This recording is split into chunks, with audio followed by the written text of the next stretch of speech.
Please allow me to introduce our guest speaker, Ms. Neha Dhupia, an accomplished actor, producer, parenting influencer, and a mother. Beyond her on-screen impact, Neha is also the force behind the much-acclaimed initiative Freedom to Feed, a movement that boldly challenged societal norms and sparked a national conversation around motherhood, dignity, and safe spaces, both physical and digital. Neha's work positions her uniquely to speak on how children and parents navigate the pressures and possibilities of the internet culture. A very warm welcome to you, ma'am. Thank you. I invite Mr. Salih Khan, founder PIIR Foundation, to please felicitate Ms. Neha Dhupia.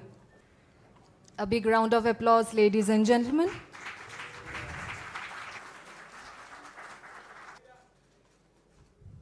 Ladies and gentlemen, we now begin our first session of the day, one that touches the heart of what it means to grow up in a digital-first India. Impact of films, OTT, and internet culture on children.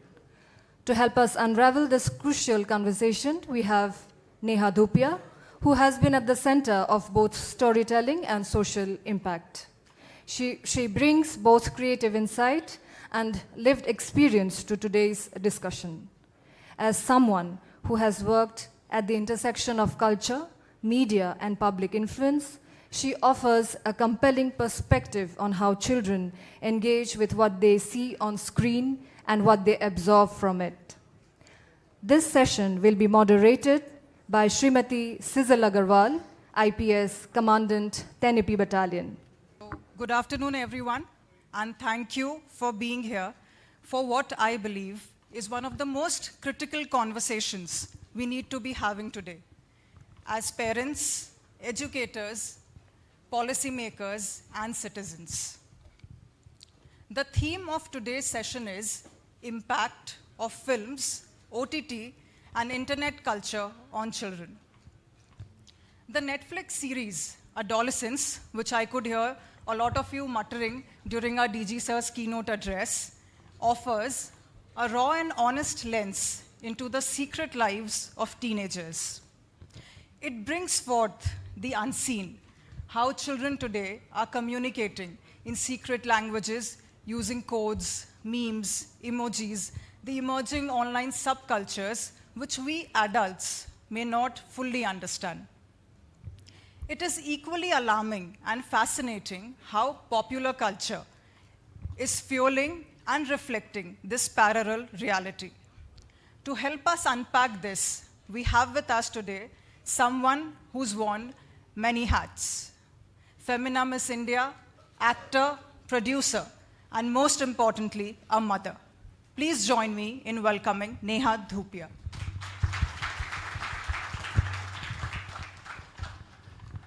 Thank you very much. Firstly, a very warm good afternoon to everyone here. I think on a Monday morning when people come together in a room, contribute themselves, their time, their efforts, their phones that they're using to take these videos and hopefully put them out. And of course, if I make any grammatical errors, edit those parts out because I get carried away when I talk. But I'm just saying that, you know, just to have yourselves, and please understand, and I always say this, the voice in the room is not the one on the stage. The voice in the room is the person who goes out there and spreads it in the right direction. It could be you, it could be you, it could be you. It's not just me. So if anybody in this room can make a difference, it's not just me alone, it's all of you. Members of the press, the media, all the dignitaries who are present here, all people of influence who are present here. And even if that one person is sitting in the audience thinking that, hey, मेरे ये video डालने से क्या फ़र्क पड़ेगा या मेरे आगे जाके बात करने से क्या फ़र्क पड़ेगा, I promise you, आवाज़ उठाएंगे in the right direction. हर इंसान के बोलने से और आवाज़ उठाने से फ़र्क पड़ता है. So let's just understand that we are all here for a reason, and the reason is going to be taken forward by you, and then let's talk about it. It's really wonderful. I'd like to thank everyone who came forward together to take this initiative forward, whether it's, PIIR Foundation, whether it's, of course, the Assam police, huge round of applause. What you do and what you do way more than what you do is something. And I just feel that there's so much to talk about, such little time, but we're going to make the most of it right now. Okay, let me begin by asking you. See, from the policing side of view, we see a rise in cyber crimes today, where children as young as 10 or 11 years old, they are joining anonymous forums, they are talking in coded language, they are using words like Riz, Finsta, the meaning of which would shock most parents. Do you think that creators in the industry are aware of how impressionable these minds are? Or is there still a huge gap between the creators and consequences? So there are two parts to what you just said. It's firstly the fact that let's address and let's try and talk to the parent of the 10-year-old, or let's try and talk to the 10-year-old as well. So what they're doing is trying to for the lack of a better word, I feel like that's the language that it takes for them to fit in. And if, as a 10-year-old or a preteen or a teenager, if you don't fit in, you're left out. And if you're left out, that's also a very dangerous place or a mind of, a child. Your question itself has run like chills down my spine because, I'm a mother of two. And when you're talking about, series like adolescence and stuff, sometimes I feel like right now, I'm also living that golden phase where my children are not using social media. My 3-year-old uses social media to watch Cocomelon and YouTube, and and my 6-year-old is once in a while trying to rehearse phonics when she opens up a video on social. Like it's nothing, and she wants a dog really badly, so she's looking at cute puppy videos. So I'm not in the dangerous space, but I'm also opening it up in a way that they know that there is more information than phonics and cute puppy videos there. So, and then when you see shows like this, it's so tough to even fathom. Like I had to watch the show 15 minutes in, and then, I don't know how many of you did it, but I was watching it 15 or 12 minutes in, then taking a break to reassess. I was recalibrating, what I want to do as a parent with my life. Now the second part of it, what was the second part that you mentioned? Because I asked if you feel that there is a huge gap between the creators and the consequences. Yeah. So speaking of creators, now I feel like anybody who's on social media is a creator, right? Why are we putting that information out there? Because we want people to watch what's going on in our lives. We want people to view it. We want people to like it. We want, there are times I've not just children. I've heard things like, I've been at a breakfast buffet on a holiday, and that child, and this really happened, that child wasn't eating, and she had gone for a trek with her parents, and then she came back, and then she told her mom, I will only eat breakfast after my trek video gets more than 15 likes by my friends. So the validation comes from a really scary place like that, and you don't know how to get past that conversation. But I feel like it's also trickled down to adults. क्या हुआ? तूने उस दिन मेरा video नहीं like किया, तूने comment नहीं किया, सब ठीक तो है. Why? Like, why is it so important that and तूने मेरे को happy birthday नहीं बोला? Like, why? Like, I'm still the kind of person, yes, sometimes I do wish on social as well, but my close friends, I still pick up phones and I'm still sending Hallmark cards, but I'm another generation altogether, so you can't compare. But, I've heard a few people giggle. Anybody else who sends Hallmark cards? Ma'am, I knew it. You and I have something in common. From the very word go, apart from the pink. But you know what I mean? Like, there's mystery and joy, but we don't need to, solve a problem that's already solved. This doesn't need solutions.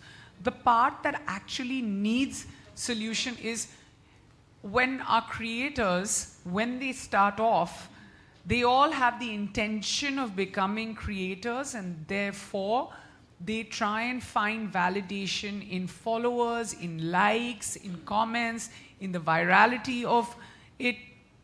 But after that, I'm hoping that somewhere, which a lot of them do, but there is still a shortfall of it. A lot of them do have an understanding that they have a voice, they want to exercise it in the right direction.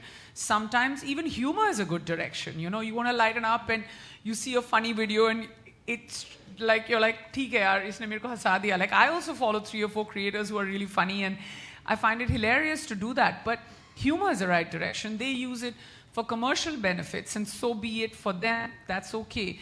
But when you have a voice, when you have a following, when you have that kind of, you know, it's almost leadership-like for your, you know, if you have 1 million followers, or if you have even 50,000 people who are following you, you can have that leadership quality and use your voice in the right direction. So for all the creators who are already doing it, it's absolutely fantastic. For the ones who haven't gotten that far, again, with the way I started with the room, like there's no shortfall of followers. If you start using your voice in the right direction, I mean, the world will follow. And I'm hoping that more and more creators do this. So drawing from what you just mentioned, what we see today is not just content consumption, but rather content performance, you know, where kids, they want to be seen, they want to go viral, they want reel-worthy lives. So how do you think OTT and cinema are responsible for fueling this performative pressure? I honestly think that it's reversed.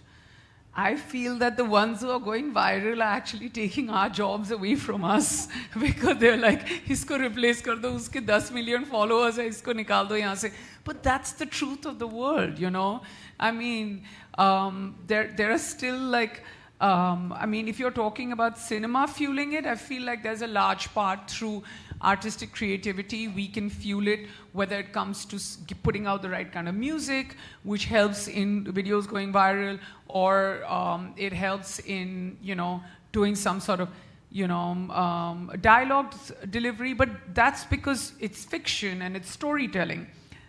Now, when it trickles down to multiple different phones sitting in your house, when you want to recreate that video, when you want to do it.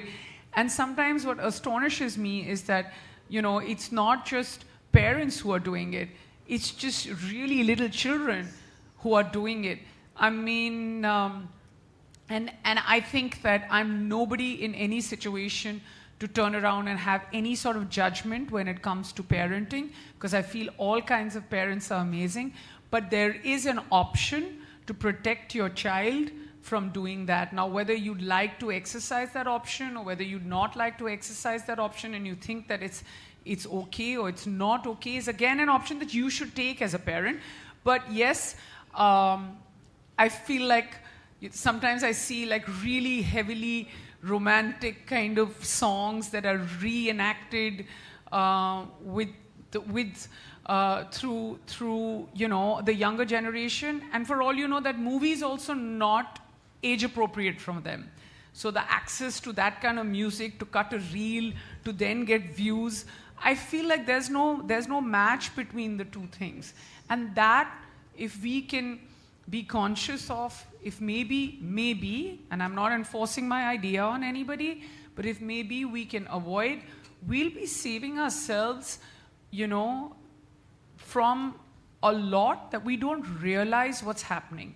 Now, realization of what is actually happening is something that you should take forward, which I'd like to comment on. That's a very well-made point. Let's just talk about another rising trend that we've been observing of late. That is of dual identity. Yes. Meaning which, you know, kids are one way at home or school, but they are someone else online. What do you make of this split between the real and the virtual self? Very, very worrying, to say the least. And I'm going to come to this question and I will forget it in the next 3 seconds again and I'll ask you to repeat it. But let's just understand what the room is. How many parents here? इतना time कैसे लग रहा है हाथ उठाने में? You either you know or you don't know, guys. So 3-4 people at the back are like, one has put the hand down after raising it up. What's going on? Let's try this exercise again. How many parents here? वो पहले वाला video edit कर देना. Guys, yeah, much better. But I'm just saying that, but like, sorry, that got funny, but I'm just saying that imagine now to like understand that you're sending your child, and this is for all the parents who are watching this also, not just for parents who are in the room. Like you're sending your child to school, you're dressing them up a certain way, expect them to do like, you know, homework and all of that. And as a working parent, because that's where my head goes, right? And you come back and suddenly you see your child feature in like some sort of trending audio reel and dressed up like, you know, in the similar color outfit, or maybe not the exact same thing. And I mean, it would leave me shocked and aghast, because you need to also understand what the intention of that is. Very, very important part. Not the performance, not anything else, but you need to understand the intention of that. And I feel like there is a serious problem when you talk about, you know, when you see like this dual identity thing. And consistency is one thing, which is okay. Creativity is one thing, which is okay. I think enjoying music, it's a very large part of, you know, who we are as human beings, or, you know, just even in our country, we love music. We love music that cinema also produces. All that is great.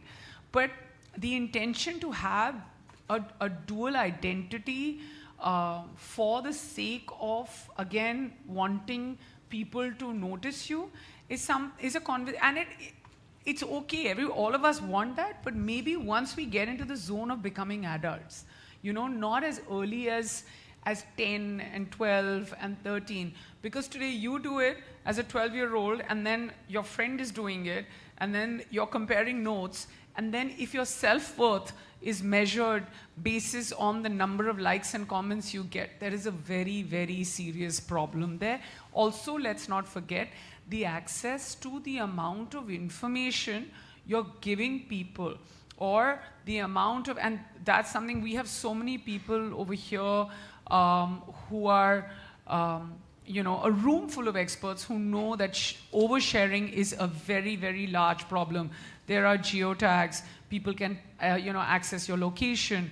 People can access your, you know, where you are or what your home looks like. And there is a problem there as well. You know, people know. The ones who are deep diving and who are, for the lack of a better word, stalking you on the internet, they have all the information on you. It's like, वो शाम होती है और हम पर्दे करते हैं ना अपने घरों के, क्योंकि हम चाहते नहीं हैं कि लोग अंदर देखें.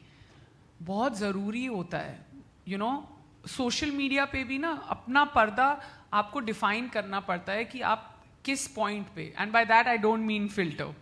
By that I mean closing doors.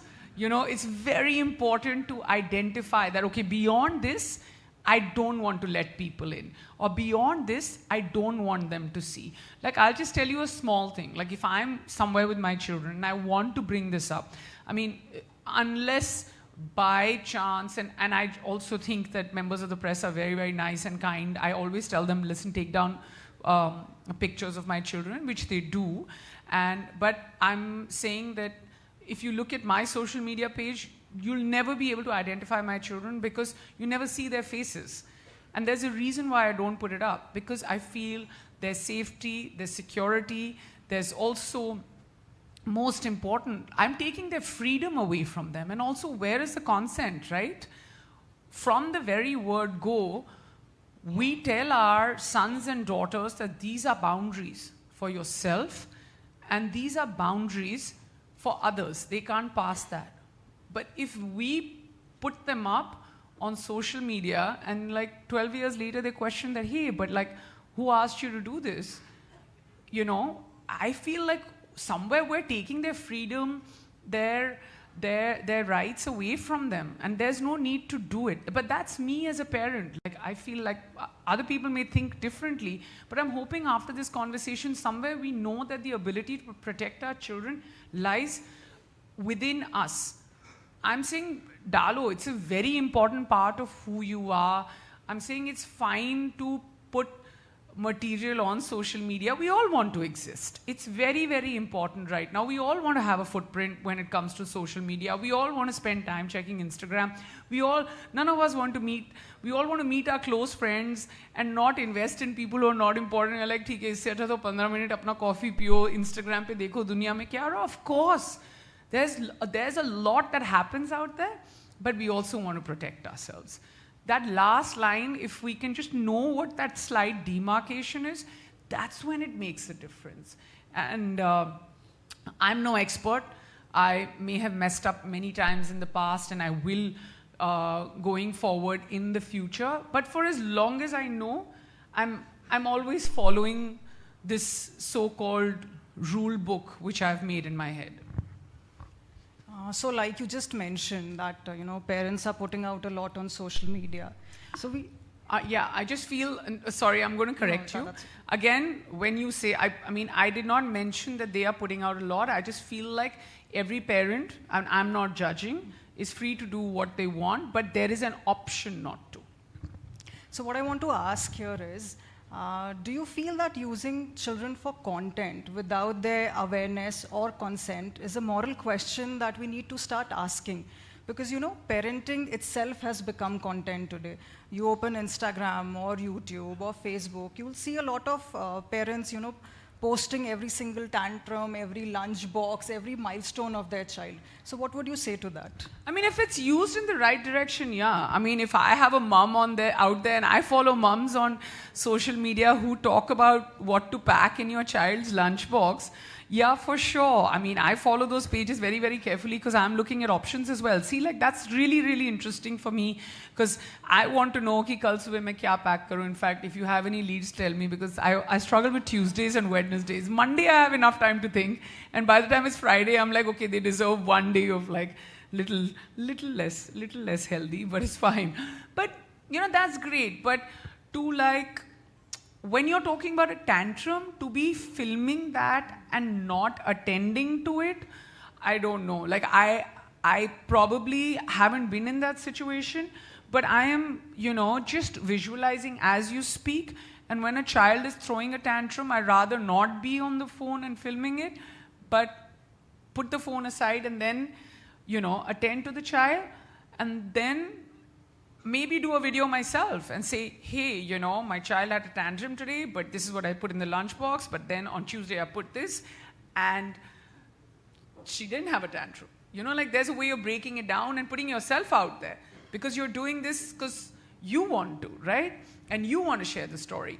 And I'm just saying that minor tweak could make your video informative and also make it a safe space for your child.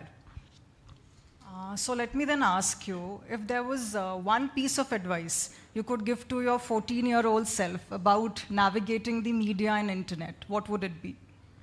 When I was 14, there was I didn't have.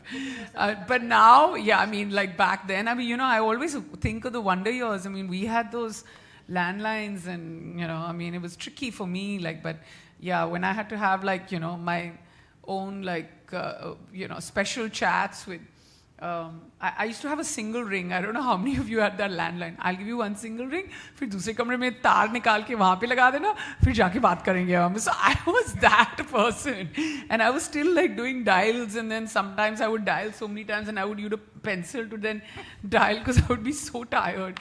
But I understand your question is, in 2025, if I had to give,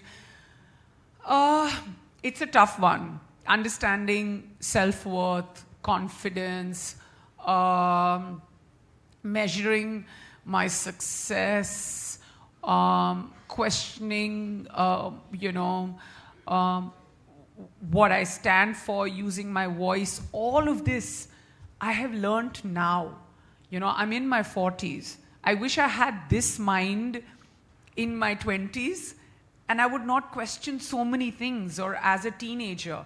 But it is that age. It is that impressionable age. Now, for me to sit here and say, as a 14-year-old, I would tell myself that your self-worth doesn't lie in how many likes and how many comments and all of that. It's a lie. Because, you know, in your teenage years and as teenagers, they think like that, you know. They're stepping onto a new life. They have seen some kind of freedom. They've grown up. They think they are almost adults. They're ready to take on the world. We're putting them out in the world from, like, you know, from the time they're born. We teach them independence. We teach them what they stand for. We teach them, again, boundaries, consent, teach them how to live out of the box. अब इतना हम बना देते हैं अपने बच्चों को.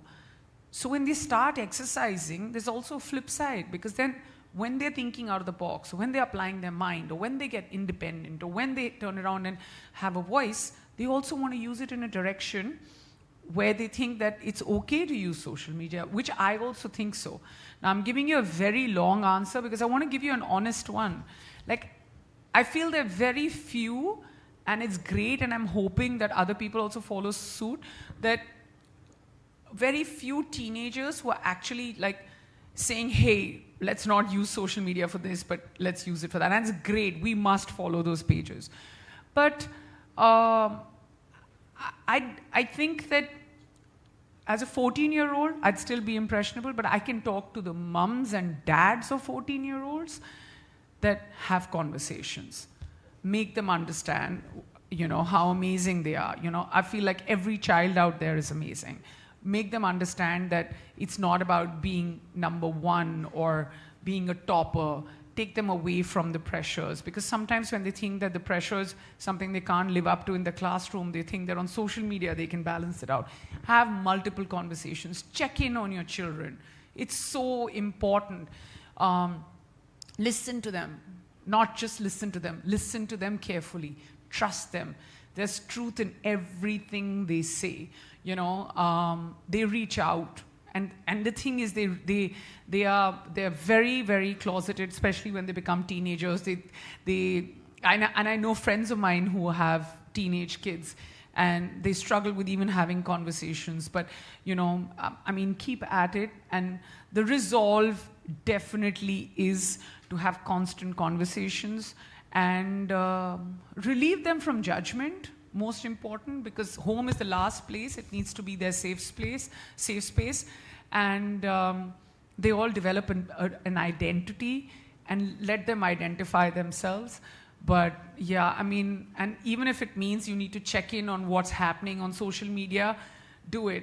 And they have codes, you know. These people talk through, what are they called? Emoticons or emojicons? Give me the right word for it. What is it?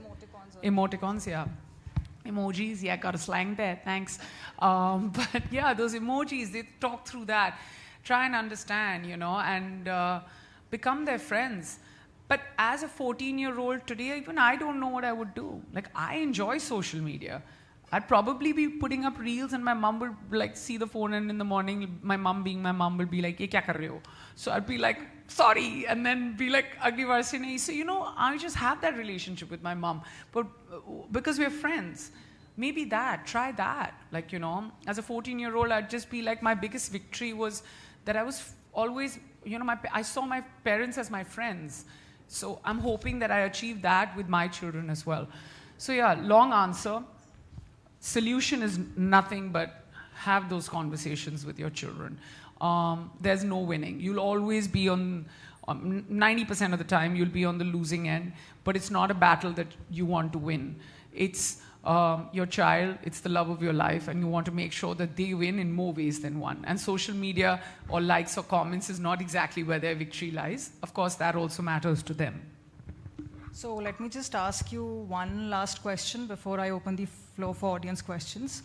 Do you think that OTT platforms need to be taking more active steps in this direction, say age gating of content, or you know, having advisory boards or rating content based on their psychological impact? What would you say to that? Yes, I think so. I think it can start in schools. I think it can start with conversations like this. I think it can start with platforms. I think it can also start with you know, different portals that have the number of subscribers, viewerships.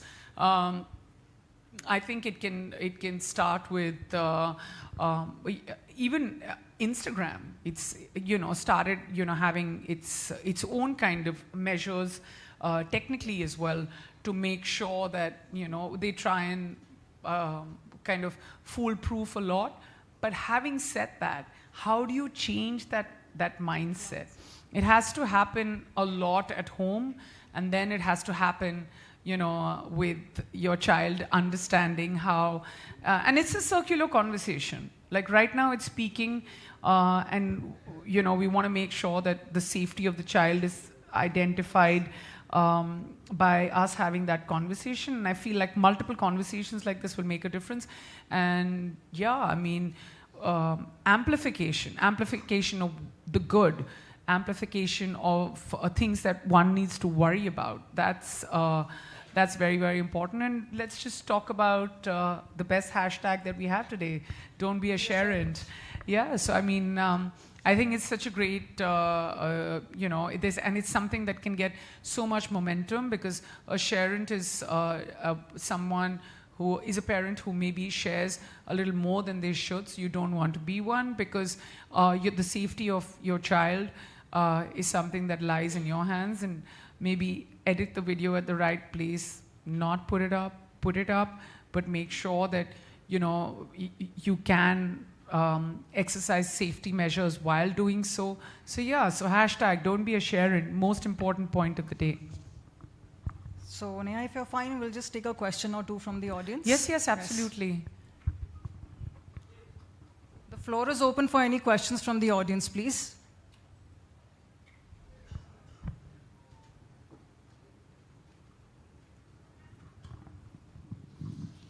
Hi Neha, hi Hi. Cecil.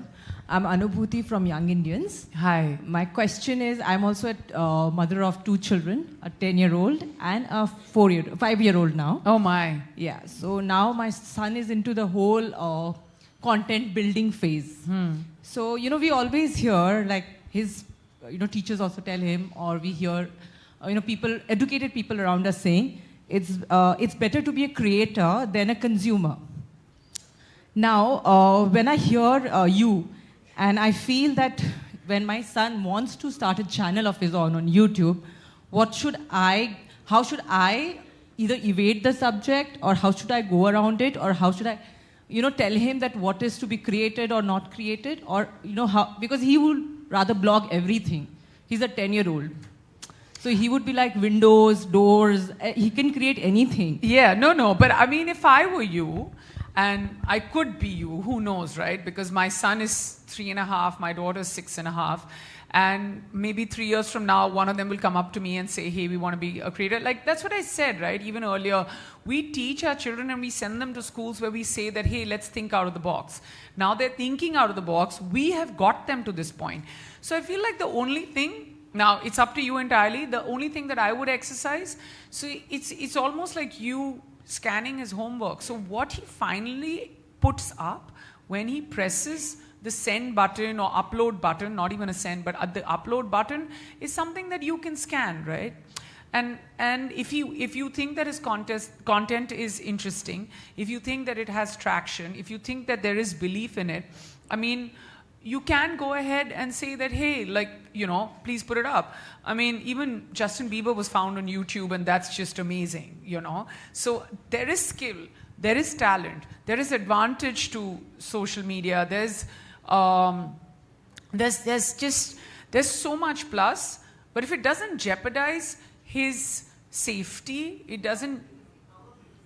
Sorry, I'm saying our privacy, because when he's, right now he doesn't know what should be filmed and what should not be filmed. Yes. So you don't know what will go on air, number one. Number two, at the same time, maybe, like you mentioned, 10 years from now, he would be like, why did I even do that? Right now he feels that it's right, but 10 years down the line, he might feel that it's not right. So yeah, it's a very tricky one. It should be encouraged or not, is my question. I feel like that, like, about my fashion choices. I see myself sometimes from what I was wearing in my 20s. I'm like, why did I do that? But it's a tricky one. And you can protect it. Like, you have to tell him that, hey, this camera is not going to come inside over here when mama's doing her meetings, or, like, obviously there can't be like a leak of you uploading your taxes or something, because there's so many things you do sitting at home, right? And my point is that the final call should be, I feel like it should be yours. Like, also, who knows, right? 10 years from now, he could be on the verge of being the coolest documentary filmmaker, or, I mean, documentary maker, filmmaker, anything. So you don't want to curb the enthusiasm, but at the same time, you want to protect him, you want to protect yourself, you want to not have a camera, you know, in your face all the time, because vlogging is also tricky. There's a lot more that comes out in vlogging than it should, but then a lot of people find an advantage to it, and you know, and you know, putting their lives out there, and full respect to that. But at the same time, a lot of people find that uncomfortable. So I feel like the solution lies with you. But how are you going to address the fact that at 18 he'll be like, "Why do you let me do this, Ma?" What are you going to say? Nobody knows. Right now, I feel I'll tell him the subjects what you know can film about. Like, restrict him to the subjects. Like, maybe he goes for his football training. You know, that's great, or something like that. Like, restrict to subjects. Yeah, I mean, that's great. Like, you know, the struggles, the hardships, and then tell him to just keep the camera on the ground, and tell him that, you know, you can't film. So, like, the boundaries is something you need to set. And as parents, I don't know, like, it's tricky. We feel like we're very good at setting these boundaries, but then we also become so vulnerable, and then we also are like, hey, maybe this is not a bad thing, but like, go with what's best for you and your child. And I mean, it has to be a very important, like, it has to almost be, you know, an edit that has to be clinical, which will be consumed and doesn't jeopardize your safety and your child's safety. Thank you. Thank you so much for that question. We can take one more.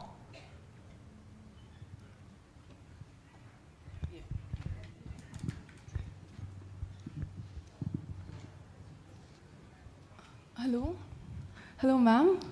Firstly, you look beautiful. Thank you, and thank you so much for being here. So since we're on the topic of the impact of films, OTT, and internet culture on children, so I'll begin with adolescence that ma'am had earlier spoken about. So it struck a chord here, even though it's a show made in UK. And this reminded me of the shows that we used to have in India, be it Gumrah, Webbed, which terribly scared me as a teenager.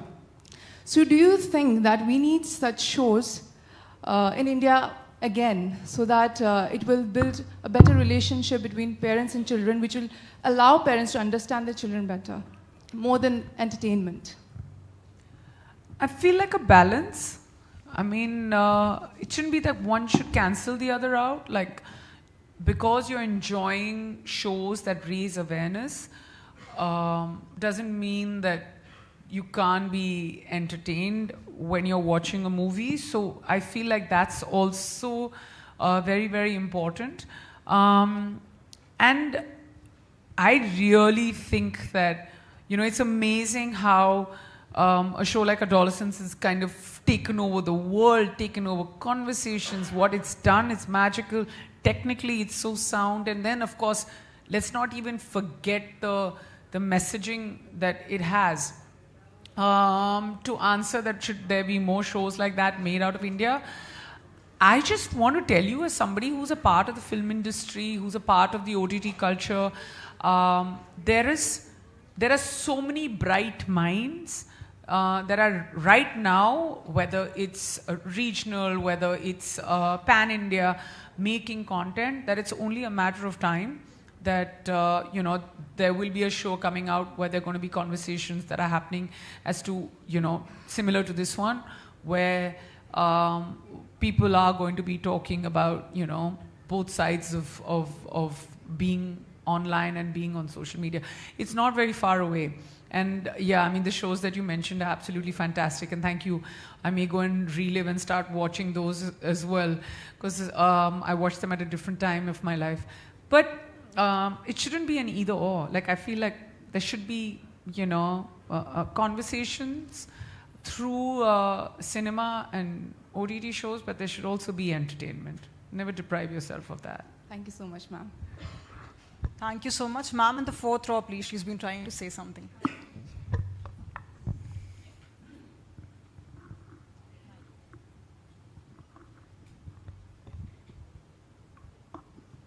Hello, ma'am. Ma'am, Hi. actually, now actually we are all aware of Ghibli trend. Yeah, the most sharing picture nowadays. So, ma'am, my question is the Ghibli trend is all about romanticizing everyday life, but some people say it's a reminder to keep special movements offline. So, what's your take on this? Should we share pictures or like?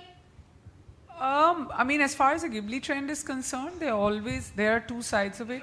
There is a flip side that is being discussed as well. So I feel like, I think with trends, give it time. You don't have to jump onto everything. But I feel like your larger question is about pictures and should you share everything on social media? I don't know. I'm from that phase where I'd have to answer and say no. Like there's so much stuff and important and beautiful stuff that happens in my life, and those are as memories as they should be, and they don't make it to the gram or anywhere else. But there's also stuff that's important. I mean, like today is World Health Day, so I'm talking about self-love and my post is about exercising and that. So you use your voice in the right direction. I have, a parenting community called Freedom to Feed, which has almost 60,000 parents on the community. I use that towards normalizing conversations around parenting. And of course you should. But do you want to put up everything on social media? Well, please, no, you don't need to. There's mystery and there's magic and I promise you we can all live without it. Not everything. Hold back. Thank you. Thank you there. We can take one last question.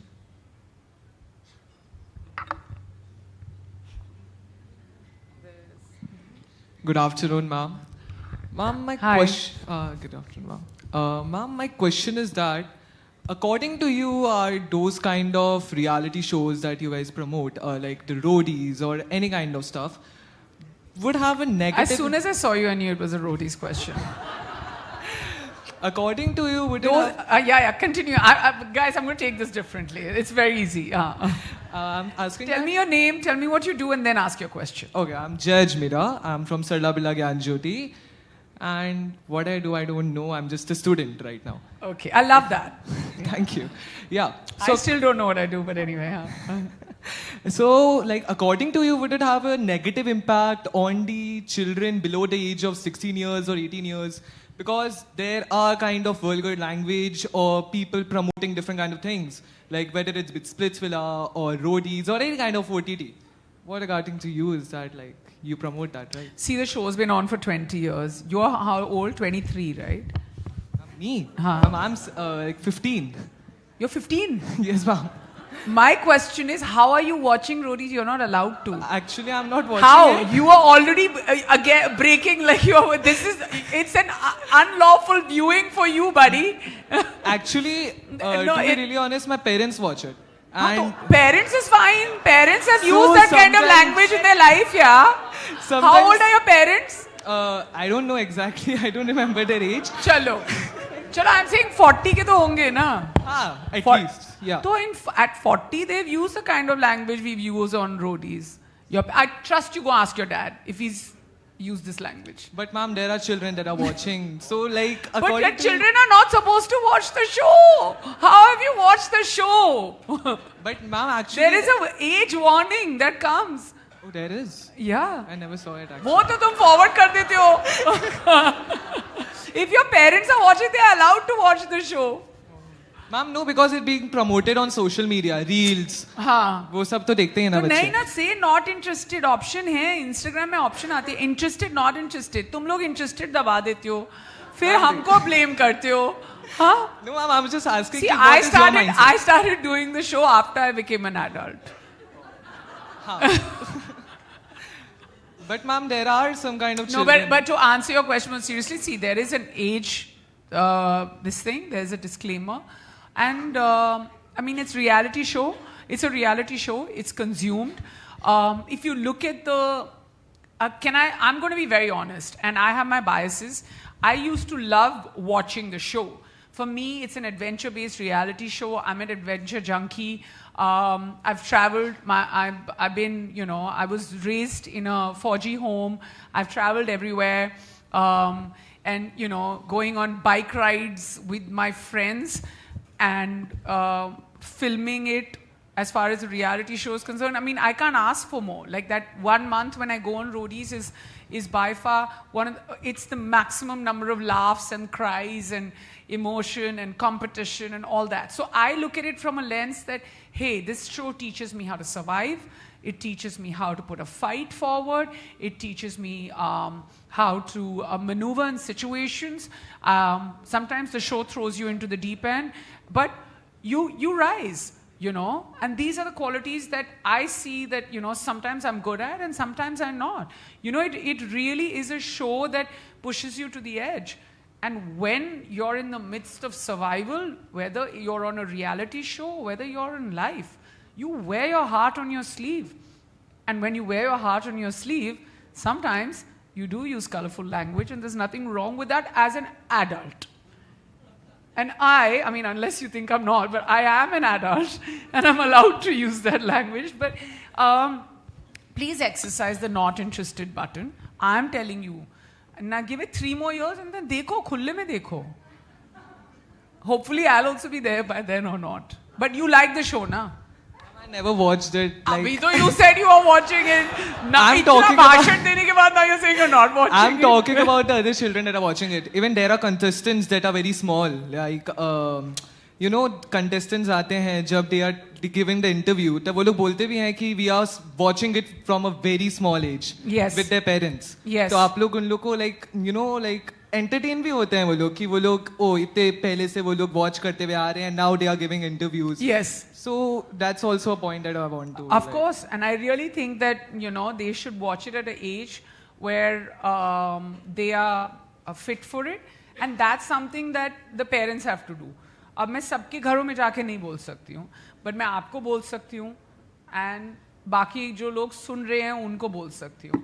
And as far as all the fans and the fan base of the show is concerned, I mean, all I can say is, guys, thank you for the love. It's really wonderful. Like, if you look at the show, it really teaches you survival.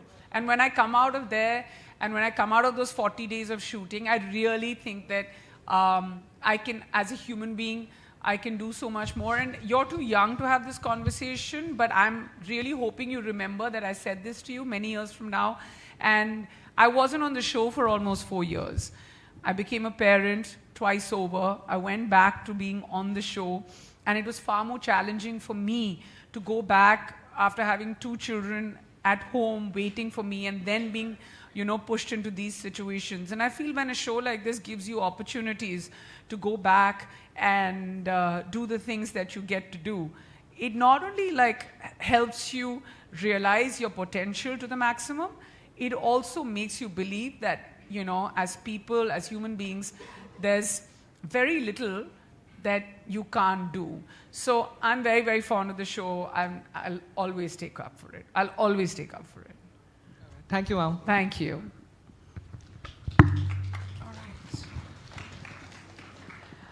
I'm Asha Kothari, and Hi, ma'am. I teach at the university at Guwahati.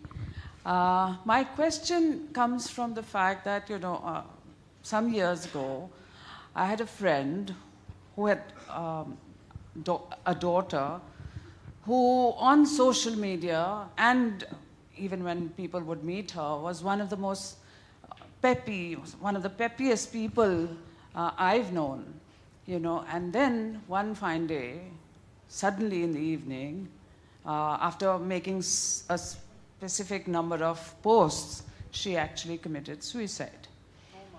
Now, this duplicity in how children and adolescents, and she was an adolescent, present themselves, you know, on social media, and what they're really feeling inside, is something that is one of the most worrying things. I mean, losing a child, what can be worse than that? And if social media is to blame, I don't know how we are supposed to be actually keeping tabs on on what's really going on in the mind of the child. It's a very heavy and probably a very dark question, but then it exists nevertheless. And this is something that we really don't want to live through. So I just want to know what you suggest, how parents should keep, a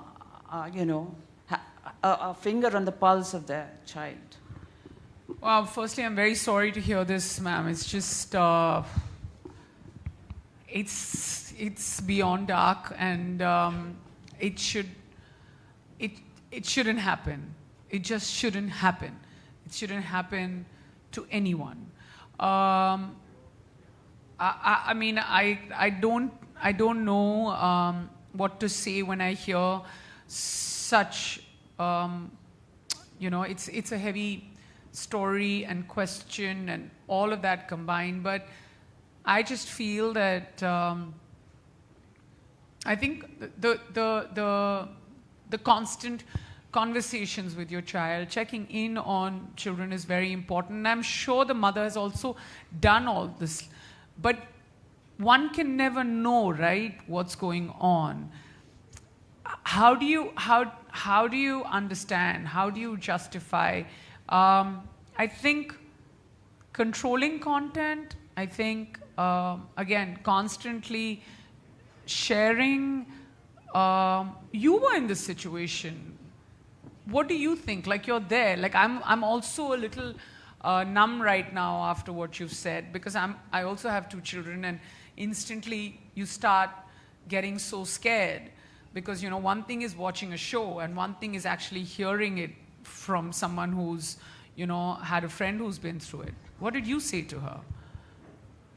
One really doesn't know how to react to these things when this happened, and I completely refused to believe it, because this girl was one of the peppiest, like I said, peppiest people you've ever known, and then underneath was all this. And her social media persona was a very peppy one. She was always lively and chattering and things like that. And then, out of the blue, this comes. This, I suppose, one as a parent can do is to constantly, I got on Facebook because the first thing I did was I made friends with my son. My son is, of course, 27 now, so, the first thing I was doing was I'm tracking my son. The reason I got onto social media. But then, even tracking a person doesn't really seem to, give us solutions. I mean, Yes. Can I come into this? Yes, please. When I spoke earlier during the day, I spoke of communication with children. In our social system, there is a gap in the communication that we have with our children. It's the way society is structured. So, Aparna Sabha Monot Ase, I spoke about communication. So what I would like to say is that in today's day and age, we have to learn how not to have barriers with children when we communicate. The problem is that barrier of age and that barrier of I'm the parent and you're the child has to go. I told them a little story of how about 3 days ago, I have a 28-year-old son, and how 3 days ago my mom said that you let your son bully you. I said, no, I don't let my son bully me. I learn from him because we are equals, and this has been the case since he was about 8 years old. So get rid of that mindset that because we are of a certain age, we know more. Maybe we have more experience, but as far as this world is concerned, we possibly don't know as much as the kids know. No, I agree with you. In fact, I feel like we know little and we need to learn from them. Yeah. So this also I learned a few years ago. There was a young girl from Guwahati who works in World Bank, and she had come and we were having a conversation. Or mine was an innocent question, but her reaction stumped me. मेरे मुंह से निकल गया, बेटा तुम्हारी उम्र कितनी है, which is a very Hindustani Indian social question, and I was actually asking it because I was amazed at her knowledge. But she turned around and taught me something new. She said, like all Indians, you are an ageist. I was zapped. Then I understood where she was coming from. So when you're dealing with your children, you think of this word and learn how to hear your children. So don't just see your children. This was very sad, Asha, what you shared with us. But also don't think that what your child is putting on social media is the reality. Yeah, the truth doesn't exist there. So if you're in communication with your child, there is, from the intonation of the child's words, even on the telephone, believe me, you'll be able to catch that there's something missing there. So, हम तो police वाले हैं, आँख और कान खोलो. That's it.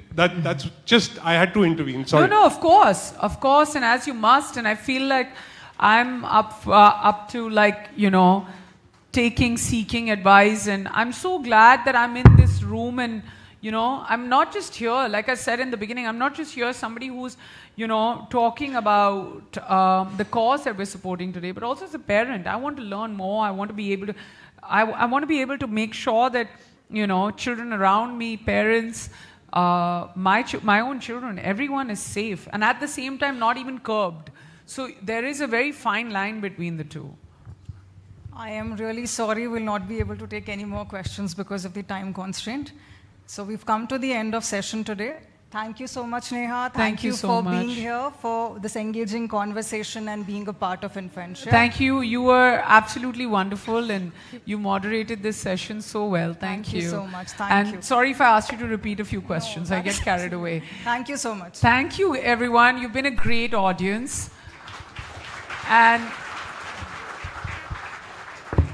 from this point, you know what to do. Use the hashtag don't be a sharent.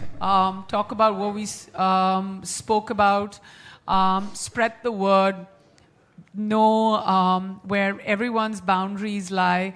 And if you have to have that conversation openly with your children, please do. It's never too early or too late. And for everything else, we're all here. And I'm so glad we're a team now. So yeah, we're very happy. Thank you very much.